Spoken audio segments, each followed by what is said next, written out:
അപ്പോൾ ഏകദേശം cut off mark എന്നിവിടെ പറയാവുന്നത് നമുക്കൊരു 50. ഹായ്. അപ്പം WCPO കഴിഞ്ഞു, CPO കഴിഞ്ഞു. ആ 2 എക്സാമിൻ്റെയും എന്താണ് സ്ഥിതി, ഏകദേശം കട്ട് ഓഫ് എത്രയായിരിക്കും എന്നുള്ളതൊക്കെയാണ് കുറേ പേര് ചോദിക്കുന്നുണ്ട്. അതുകൊണ്ടുള്ളൊരു വീഡിയോ ആണ്. എന്നും പറയുന്ന പോലെ തന്നെ കട്ട് ഓഫ് വീഡിയോ എന്ന് പറയുന്നത് ചോദിക്കുന്ന ഉദ്യോഗാർത്ഥികൾക്കുള്ള ഒരു ഉത്തരം എന്നുള്ള രീതിയിൽ എനിക്ക് ഈ ഒരു പരീക്ഷയെ വീട്ടിലിരുന്ന് നോക്കിക്കണ്ടതിൽ നിന്ന് മനസ്സിലായിട്ടുള്ള, അത് പരീക്ഷാ ഹാളിൽ ചെയ്യുന്ന ഉദ്യോഗാർത്ഥിയുടെ ഒരു മനോനിലയും സാഹചര്യം കാര്യങ്ങളൊക്കെ വെച്ച് ചിന്തിച്ചുകൊണ്ടുള്ള ഒരു വിശകലനം മാത്രമാണ്. അപ്പോൾ നമുക്ക് ആദ്യം CPOയിലേക്ക് കടക്കാം. CPO പരീക്ഷ കുറച്ചൊരു ഈസിയായി മാറുകയാണ് ഇത്തവണ ചെയ്തിട്ടുള്ളത് എന്ന് ഞാൻ പറയുമ്പോൾ ചിലപ്പം ഇത്തവണ ആദ്യമായിട്ട് എഴുതിയ ആളുകൾ അല്ലെങ്കിൽ അല്ലാത്ത ആളുകൾക്കൊക്കെ പലർക്കും ഇത് എളുപ്പമോ, ഈ പരീക്ഷ എളുപ്പമോ എന്നൊക്കെ ചോദിക്കുന്നുണ്ടാവും. പക്ഷെ അത് കമ്പാരിറ്റീവ്ലി ഉള്ള കാര്യമാണ് പറയുന്നത്, കഴിഞ്ഞ പ്രാവശ്യത്തെ അല്ലെങ്കിൽ അതിന് മുമ്പത്തെ. അപ്പോൾ അങ്ങനെയുള്ള പരീക്ഷകളായിട്ട് കമ്പയർ ചെയ്യുമ്പോൾ ഒരു ഇത്തിരി എളുപ്പമായിരുന്നു GK പോർഷൻസ് പ്രത്യേകിച്ചും. അതേപോലെ തന്നെ സ്പെഷ്യൽ ടോപ്പിക് ഏരിയകളൊക്കെ വളരെ സിമ്പിളായിട്ട് മാറിയിട്ടുണ്ടായിരുന്നു. ഓക്കെ, അപ്പോൾ മൊത്തത്തിൽ നമുക്ക് നോക്കാം. GKയുടെ കാര്യത്തിൽ GK പൊതുവെ കുറച്ച് കറണ്ട് അഫയേഴ്സിലുള്ള ചില ചോദ്യങ്ങളും അതേപോലെ ഫിസിക്സിലുള്ള 2 പ്രോബ്ലംസ് ഉള്ളതിൽ ഒരു പ്രോബ്ലം മറ്റേ സ്ഥിരം ചോദിക്കുന്നതാണ്. ഓക്കെ, പിന്നെ കെമിസ്ട്രിയിലെ ചോദ്യങ്ങളും അതാണ് അത്യാവശ്യം നിലവാരം ഉണ്ടായിരുന്ന കുറച്ച് ടഫ് ആയിരുന്ന ചോദ്യങ്ങൾ. കെമിസ്ട്രി ചോദ്യങ്ങളൊക്കെ നല്ല ടഫ് ചോദ്യങ്ങളായിരുന്നു. അപ്പോൾ അത്തരം ചോദ്യങ്ങൾ ഒഴിച്ചു നിർത്തിയാൽ ബാക്കിയുള്ള ചോദ്യങ്ങളൊക്കെയും സാധാരണ പരീക്ഷയിൽ കണ്ടുവരുന്ന രീതിയിലുള്ള ചോദ്യങ്ങൾ, എളുപ്പമുള്ള ചോദ്യങ്ങൾ തന്നെ ആയിരുന്നു. 23ഓളം ചോദ്യങ്ങൾ ഈസി ക്വസ്റ്റ്യൻസ് ഉണ്ടായിരുന്നു. Average 14 questions, tough 13 questions. ഈ ഈസിയും ആവറേജും 37 ഉണ്ട്. പക്ഷെ അത് എത്രത്തോളം ആളുകൾ തപ്പി എടുത്തിട്ടുണ്ട് എന്നുള്ളതിലാണ് വിഷയം. ഈ ഒരു ക്വസ്റ്റ്യൻ പേപ്പറിലൂടെ കടന്നു പോകുമ്പോൾ ആദ്യമായിട്ടൊക്കെ എഴുതിയ ആളുകളെ സംബന്ധിച്ച് ഉറപ്പായിട്ട് നല്ല വിഭ്രമവും കാര്യങ്ങളൊക്കെ ഉണ്ടാവും. അതുകൊണ്ട് ഈ പറയുന്ന എളുപ്പമുള്ള ചോദ്യങ്ങളൊന്നും ചിലപ്പോൾ കണ്ടെത്താൻ പറ്റാത്തൊരു വിഷയം ഉണ്ടാവും. പക്ഷേ നോക്കുമ്പോൾ ഇതാണ് സ്ഥിതി എന്നുള്ളതാണ് അതിൻ്റെ ഒരു വിലയിരുത്തൽ. ഇനി മാത്സിന്റെ കാര്യത്തിൽ ഈസി 5, ആവറേജ് 3, അത്യാവശ്യം ടഫ് ക്വസ്റ്റ്യൻസ് എന്ന് പറയാവുന്ന 2 ചോദ്യങ്ങളെ ഉണ്ടായിരുന്നുള്ളൂ. ബാക്കി ക്വസ്റ്റ്യൻസ് ഒക്കെ അത്യാവശ്യം ചെയ്യാവുന്ന ടൈപ്പിലുള്ള ചോദ്യങ്ങൾ തന്നെയായിരുന്നു. ദെൻ ഇംഗ്ലീഷിന്റെ കാര്യത്തിൽ ഈസി ആയിരുന്നു. ഇംഗ്ലീഷ് എന്താണ് ഭൂരിഭാഗവും എന്നല്ല 100% ആവർത്തന ചോദ്യങ്ങൾ തന്നെയായിരുന്നു. മുൻകാലങ്ങളിൽ വന്നിട്ടുള്ള ചോദ്യങ്ങളായിരുന്നു. അതിൽ 6 വളരെ ഈസിയാണ്, എത്രയോ തവണ ചോദിച്ച് തയമ്പിച്ചിട്ടുള്ള ചോദ്യങ്ങളാണ്. തന്നെ 4 ക്വസ്റ്റ്യൻസോളം ഒരു ആവറേജ് ക്വസ്റ്റ്യൻസ് ആണ്, ടഫ് ക്വസ്റ്റ്യൻസ് ഇല്ലായിരുന്നു. ഇതേ സ്ഥിതിയാണ് മലയാളത്തിൻ്റെ. മലയാളം കുറച്ച് കാലമായിട്ട് ലാസ്റ്റ് നടന്ന ഡിഗ്രി ലെവൽ പരീക്ഷകളിലും അല്ലെ മറ്റു പരീക്ഷകളിലൊക്കെ ഇപ്പോൾ അതിലൊക്കെ ലാസ്റ്റ് WCPOയിലും അങ്ങനെയുള്ള പരീക്ഷകളിലൊക്കെ എന്താണ് മലയാളം കുറച്ച് ടഫായിരുന്നു. പക്ഷെ ഇവിടെ മലയാളവും അത്യാവശ്യം ഈസി തന്നെയായിരുന്നു. ഏകദേശം ഇംഗ്ലീഷിന്റെ അത്ര പോലെ തന്നെ 6 ഈസി ക്വസ്റ്റ്യൻസും 4 ആവറേജ് ക്വസ്റ്റ്യൻസും ആയിരുന്നു. ടഫ് ക്വസ്റ്റ്യൻസ് എന്ന് പറയാവുന്ന ചോദ്യങ്ങളില്ലായിരുന്നു. ദെൻ സ്പെഷ്യൽ ടോപ്പിക് ഇത്തവണ CPO പരീക്ഷയിൽ കുറച്ച് ലളിതമായിട്ട് മാറി. ചോദ്യങ്ങളൊക്കെ കുറച്ച് ലളിത രൂപത്തിലായിരുന്നു. ഈസി ക്വസ്റ്റ്യൻസ് 8 എണ്ണം, ആവറേജ് ക്വസ്റ്റ്യൻസ് 8 എണ്ണം, ടഫ് ക്വസ്റ്റ്യൻസ് എന്ന ആ ഒരു ഇതിൽ കാറ്റഗറിയിൽ പെടുത്താവുന്ന രീതിയിലുള്ള ചോദ്യങ്ങൾ ഒരു 4ഓളം ചോദ്യങ്ങൾ മാത്രമായിരുന്നു. ഓക്കെ, ദെൻ 15 ചോദ്യങ്ങളാണ് ഒരു ന്യൂ പാറ്റേൺ ക്വസ്റ്റ്യൻസ് അല്ലെങ്കിൽ സ്റ്റേറ്റ്മെന്റ് ടൈപ്പ് ചോദ്യങ്ങളൊക്കെ ആയിട്ട് വന്നിട്ടുള്ളത്. ഒരു 15ഓളം ചോദ്യങ്ങളാണ്. ഇത് സാധാരണ എല്ലാ ഉദ്യോഗാർത്ഥികളും ഏകദേശം ഇപ്പോൾ എല്ലാ പരീക്ഷകളിലും പ്രതീക്ഷിക്കുന്ന ഒരു എണ്ണവുമാണ്. അതിൽ കൂടുമ്പോഴാണ് ഉദ്യോഗാർത്ഥികൾ സമയത്തിന്റെ പ്രശ്നവും കാര്യങ്ങളൊക്കെ വരുന്നത്. പക്ഷേ +2 ലെവൽ പരീക്ഷകളിൽ പ്രത്യേകിച്ചും ഫോഴ്സിന് തയ്യാറെടുക്കുന്ന ഉദ്യോഗാർത്ഥികൾ എന്ന് പറയുന്നത് ഭൂരിഭാഗവും അതിഗംഭീരമായിട്ടുള്ള ഒരു പഠനം നടത്തുന്ന ഒരു ടീമല്ല. ഇപ്പൊ 10th ലെവൽ പരീക്ഷകൾക്ക് വേണ്ടിയോ ഡിഗ്രി ലെവൽ പരീക്ഷകൾക്ക് വേണ്ടിയോ തയ്യാറെടുക്കുന്ന പോലെ ഒരു അത്രയും ദീർഘകാലം ഇരുന്ന് പഠിക്കുന്ന ടീമല്ല. കാരണം ഫോഴ്സിലേക്ക് ആകുമ്പോൾ അതിൻ്റെതായ താല്പര്യമുള്ള ആളുകളെ നോക്കുള്ളൂ. അതേപോലെ തന്നെ ഫിസിക്കൽ ഉണ്ട്. അതൊക്കെ കൊണ്ട് തന്നെ ഈ പറഞ്ഞ കുത്തിയിരിപ്പ് പഠനക്കാർ കുറേ പേര് ഇതിൽ നിന്ന് ഒഴിവാകും. അതുകൊണ്ട് തന്നെയാണ് ഈ കട്ട് ഓഫ് ഏകദേശം അവിടെ ആ ഒരു റേഞ്ചിൽ സാധാരണ പരീക്ഷകൾ നിലനിന്ന് പോകുന്നതും. ഓക്കെ, അപ്പൊ അതുകൊണ്ട് തന്നെ ഈ 15 ചോദ്യങ്ങളാണെങ്കിൽ പോലും അത് അവരെ വിഷമിപ്പിക്കുന്ന രീതിയിലായിരിക്കും അവർക്ക് തോന്നിയിട്ടുണ്ടാവുക. അങ്ങനെ നോക്കുമ്പോൾ ഈ പറയുന്ന 100 ചോദ്യങ്ങളിലൂടെയും കടന്നു പോകാനുള്ള ഒരു സമയം എല്ലാവർക്കും ഒന്നും ഉണ്ടാവില്ല. അതായത് റാങ്ക് ലിസ്റ്റിൽ ഉൾപ്പെടാൻ അർഹതയുള്ള ഈ ഒരു ലെവൽ വെച്ച് റാങ്ക് ലിസ്റ്റിൽ ഉൾപ്പെടാൻ അർഹതയുള്ളവർ പോലും ഒരുപക്ഷെ 100 ചോദ്യങ്ങളിലൂടെയും കടന്നു പോകാനുള്ള ഒരു അവസരം അവർക്ക് ലഭിച്ചിട്ടുണ്ടാവില്ല. അപ്പൊ അങ്ങനെ നോക്കുമ്പോൾ ടോട്ടൽ ക്വസ്റ്റ്യൻസിൽ 48 ഈസി ആണ്, 33 ആവറേജ് ആണ്, 19 ടഫ് ആണ്. ഈ 48ഉം ഈ 33ഉം 78 81 മാർക്ക് അല്ലേ? ഓക്കെ, അത്യാവശ്യം ഒരു 10th ലെവൽ LDC ഈ പറയുന്ന ഡിഗ്രി ലെവൽ പരീക്ഷകൾ അതിനൊക്കെ പഠിക്കുന്ന ആളുകൾക്ക് നേടാൻ പറ്റും. പക്ഷെ പരീക്ഷാ ഹാളിലെ സമ്മർദ്ദം കൊണ്ട് ഇവിടെ നേടാൻ പറ്റില്ല. ഇത് നേടുന്നവർ ഇവിടെ ഉണ്ടാവുകയില്ല. ഇവിടെ 1ാം റാങ്ക് നേടുന്നവന്റെ മാർക്ക് പോലും ഒരു 60നും 65നും ഇടയിൽ കിടക്കും. അതിന് മുകളിലേക്ക് ടോപ്പ് മാർക്ക് ഉണ്ടാവാനുള്ള സാധ്യതയും വളരെ കുറവാണ്. ഓക്കെ, അപ്പൊ അത് +2 ലെവൽ ഫോഴ്സ് തസ്തികകളിൽ നമ്മൾ പ്രത്യേകം കണ്ടുവരുന്ന ഒരു കീഴ്വഴക്കാണ്.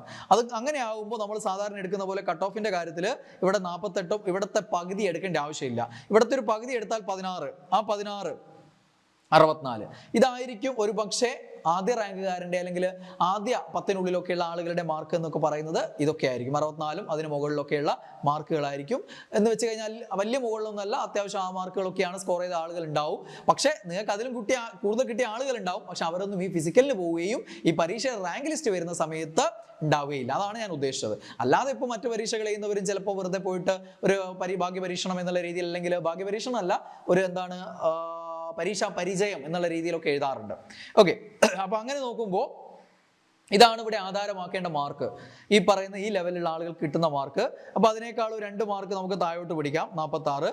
പിന്നെ മുകളിലോട്ട് അല്ലെ കുറച്ച് മാർക്ക് അങ്ങോട്ടേക്കും പിടിക്കുമ്പോൾ ഒരു 46 to 54 ഈ ഒരു റേഞ്ചിലാവും പല ബറ്റാലിയന്റെയും കട്ട് ഓഫ് ഉണ്ടാവുക. അതിൽ SAP അതേപോലെ തന്നെ MSP ഒക്കെ ഇത്തിരി കൂടാൻ സാധ്യതയുണ്ട് ഈ ഒരു മുകളിലുള്ള റേഞ്ചിലേക്ക്. അതായത് ഇതിലും കൂടാനല്ല, ഇതിലുള്ള മുകളിലുള്ള റേഞ്ചിലേക്ക് വരും, ഒരു 50 above എന്നുള്ള റേഞ്ചിലേക്കും. ബാക്കിയുള്ളത് ഒരു 50ക്ക് അടുത്ത് അല്ലെങ്കിൽ തൊട്ട് താഴെ അല്ലെങ്കിൽ തൊട്ട് മുകളിൽ എന്നുള്ള രീതിയിൽ നിൽക്കുന്ന ആവാനൊക്കെയാണ് സാധ്യത. അപ്പൊ എന്ത് തന്നെയായാലും ഒരു 40-45 മുകളിൽ മാർക്ക് കിട്ടിയ ആളുകളൊക്കെ ഫിസിക്കലിന് നന്നായിട്ട് തയ്യാറെടുക്കുക എന്നുള്ളതാണ് അവരോടൊക്കെ പറയാനുള്ളത്. ഇനി നിങ്ങളുടെ സപ്ലൈ ലിസ്റ്റ് ഉണ്ടാവല്ലോ ഓരോന്നിൻ്റെ റിസർവേഷൻ കാറ്റഗറി അനുസരിച്ച്. അപ്പോൾ അത് ഇതിനേക്കാളും കുറച്ച് താഴോട്ട് വരുമല്ലോ കട്ട് ഓഫ് മാർക്കിനേക്കാളും. അപ്പോൾ അങ്ങനെയുള്ള ആളുകളും നന്നായിട്ട് എന്ത് ചെയ്യുക, ഈ പറയുന്ന ഫിസിക്കലിന് വേണ്ടി തയ്യാറെടുക്കുക. അപ്പോൾ ഏകദേശം ഇതാണ് ഞാൻ ഉദ്ദേശിക്കുന്ന ഒരു റേഞ്ച് എന്ന് പറയുന്നത്. വ്യത്യാസപ്പെടാം. ഇപ്പോൾ ലാസ്റ്റ് വന്ന ഒരു പരീക്ഷയിൽ ശരിയായിട്ടുണ്ട്, അതിന് മുമ്പുള്ള പരീക്ഷ തെറ്റിയിട്ടുണ്ട്, അതിന് മുമ്പുള്ള ശരിയായിട്ടുണ്ട്, പലതും ശരിയാവാറുണ്ട്, പലതും തെറ്റാറുണ്ട്. ഇപ്പോൾ ലാസ്റ്റ് വന്ന സെക്രട്ടേറിയറ്റ് OA ഞാൻ പറഞ്ഞത് എത്രയാണ്, ആ ഒരു റേഞ്ചിനുള്ളിൽ തന്നെയാണ് വന്നിരിക്കുന്നത്. ഞാൻ അതിൽ ആധാരമാക്കി ഇതേപോലെയുള്ള ആധാരമാക്കിയ മാർക്ക് 72 ആയിരുന്നു. ഇവിടെ 71.66 71.335 ഇപ്പോൾ വന്നിരിക്കുന്നതിൻ്റെ കട്ട് ഓഫ് മാർക്ക്. ഓക്കെ, ഇപ്പൊ ലാസ്റ്റ് വന്നിരിക്കുന്ന ഒരു പരീക്ഷയുടെ ഏതായിരുന്നു, യെസ് അത് തന്നെയാണെന്ന് എനിക്ക് തോന്നുന്നത്. ഓക്കെ, എന്തോ ആവട്ടെ. അപ്പൊ ഇത് ശരിയാവാറ് തെറ്റാറ് ഇതിന്റെ അവകാശവാദങ്ങളൊന്നും ഞാൻ ഉന്നയിക്കാറില്ല. എന്നോട് ചോദിക്കുന്നവർക്കുള്ളൊരു മറുപടി മാത്രമാണിത് എന്നതാണ് ഉദ്ദേശിച്ചത്. ഓക്കെ, ഇനി WCPO അതിന് കുറച്ച് മുമ്പ് കഴിഞ്ഞതാണ്. ആ ഒരു പരീക്ഷയുടെ സ്ഥിതി ഇതിനേക്കാളും കുറച്ചുകൂടെ അത്യാവശ്യം നിലവാരം കുറച്ചുകൂടെ കൂടിയ ഒരു ക്വസ്റ്റ്യൻ പേപ്പർ ആയിരുന്നു. മറ്റതിനേക്കാളും കുറച്ചുകൂടെ വ്യത്യാസം കൂടിയ ഒരു ക്വസ്റ്റ്യൻ പേപ്പർ ആയിരുന്നു WCPOയുടേത്. അവിടെ GK 21 ഈസി ആയിരുന്നു, 12 ആവറേജ്, 17ഓളം ചോദ്യങ്ങൾ അത്യാവശ്യം നല്ല ടഫ് ക്വസ്റ്റ്യൻസ് ഉണ്ടായിരുന്നു. അത്യാവശ്യം GKയിൽ കുറച്ചുകൂടെ ടഫ് ആയിരുന്നു ഇവിടുത്തെ സ്ഥിതി എന്ന് പറയുന്നത്. Then maths 3, 2 tough questions 5. അപ്പോൾ മാത്സ് എന്തായിരുന്നു, അത്യാവശ്യം ടഫ് ആയിരുന്നു മാത്സിന്റെ കാര്യവും. ദെൻ ഇംഗ്ലീഷ് അവിടത്തെയും ഇവിടത്തെയും ഏകദേശം സമാനമായിരുന്നു, അവിടത്തേക്കാളും ഈസി ആയിരുന്നു. 7, 3 ടഫ് ക്വസ്റ്റ്യൻസ് ഇല്ലായിരുന്നു. ഈ 2 പരീക്ഷ CPO ആയാലും WCPO ആയാലും ഇംഗ്ലീഷ് വളരെ ഈസി ആയിരുന്നു, പ്രീവിയസ് ചോദ്യങ്ങളുടെ ആറാട്ട് തന്നെയായിരുന്നു. ദെൻ മലയാളം ഇവിടെ കുറച്ച് ടഫ് ആയിരുന്നു, 4 ക്വസ്റ്റ്യൻസ് ടഫ് ക്വസ്റ്റ്യൻസ് ഉണ്ടായിരുന്നു, 3 ഈസി ആവറേജ്. ദെൻ സ്പെഷ്യൽ ടോപ്പിക്സും അത്യാവശ്യം മോശമല്ലാത്തൊരു നിലവാരം അവിടെ പുലർത്തിയിട്ടുണ്ട്. ഈസി 6, ആവറേജ് 6, ടഫ് ക്വസ്റ്റ്യൻസ് 8ഓളം ചോദ്യങ്ങൾ ടഫ് ക്വസ്റ്റ്യൻസും ഉണ്ടായിരുന്നു.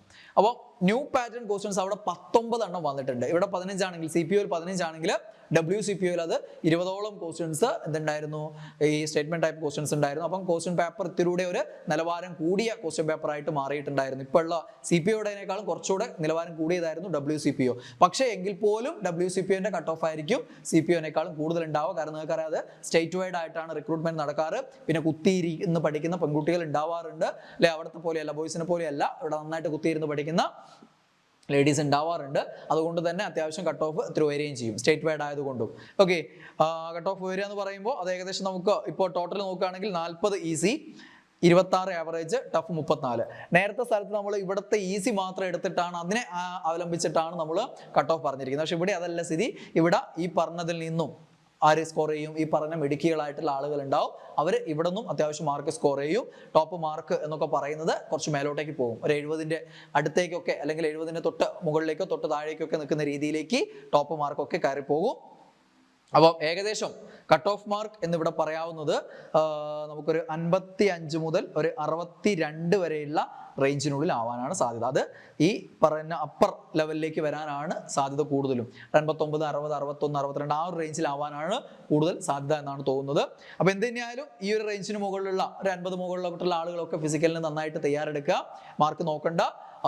എന്തായാലും നിങ്ങളുടെ ലക്ഷ്യമാണിത്. അപ്പോൾ ഇനി അടുത്ത തവണ നോക്കാനുണ്ട്. അതുകൊണ്ട് ഫിസിക്കൽ നന്നായിട്ട് തയ്യാറെടുക്കുക, പരീക്ഷയായിട്ടുള്ള ബന്ധം ടച്ച് വിടാതിരിക്കുക, പഠിക്കുകയും ചെയ്യുക. ഇത് രണ്ടും തുടർന്നു പോവുക എന്നുള്ളതാണ് ഏതൊരു ഫോഴ്സ് അസേക്ക് നോക്കുന്ന ഉദ്യോഗാർത്ഥിയും ശ്രമിക്കേണ്ടത്. കാരണം നിങ്ങൾക്ക് കിട്ടുന്ന ചാൻസ് അത്രയും എണ്ണം കുറവായിരിക്കും. അപ്പോൾ ഇത് ഇറങ്ങി തിരിച്ചു കഴിഞ്ഞാൽ അടുത്ത തവണ അല്ലെങ്കിൽ ഇത്തവണ എന്നുള്ള ആ ഒരു ചിന്താഗതിയോടുകൂടി പഠിക്കാൻ ഇറങ്ങിത്തിരിക്കുക. ഒരു ഗ്യാപ്പും ഇല്ലാതെ പഠനവും അതേപോലെ ഫിസിക്കൽ അതിനുള്ള ട്രെയിനിങ്ങും മുന്നോട്ട് കൊണ്ടുപോകുക എന്നുള്ളതാണ് നിങ്ങൾ എല്ലാവരും ചെയ്യേണ്ടത്.